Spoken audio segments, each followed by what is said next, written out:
C'était l'une des promesses de campagne du candidat Delafosse, la gratuité des transports sur la métropole de Montpellier.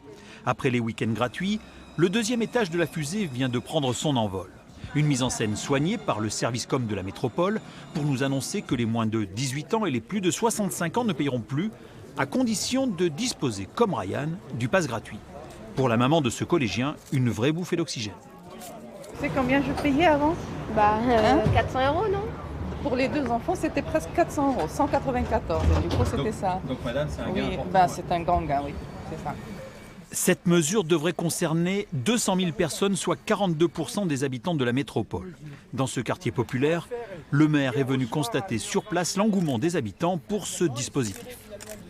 Je pense que je vais en profiter pour faire un peu plus de sport, pourquoi pas faire une nouvelle activité, ou justement pour profiter le week-end encore plus, faire vivre les cafés, tout ça. Au lieu d'utiliser la voiture, moi je préfère le tramway. C'est plus vite que la voiture et pas de pollution, surtout la pollution, la maladie, tout qui existe. Moi, je prends des 10 parcours et ça revient quand même cher. Hein. Avec ça, on peut faire autre chose, c'est sûr. Gâter les petits-enfants. Apparemment, tout le monde n'a pas saisi le message. Moi, ça change rien, donc c'est mes parents qui payent. Cette mesure phare coûtera en revanche la bagatelle de 3,5 millions d'euros par an à la métropole, mais on nous assure qu'elle se fera sans hausse d'impôts. La gratuité des transports, c'est une promesse de campagne. La non-augmentation des impôts ménages, taxes foncières et taxes d'habitation, c'est une autre promesse que nous tiendrons jusqu'à la fin des 6 années pour lesquelles nous avons été élus.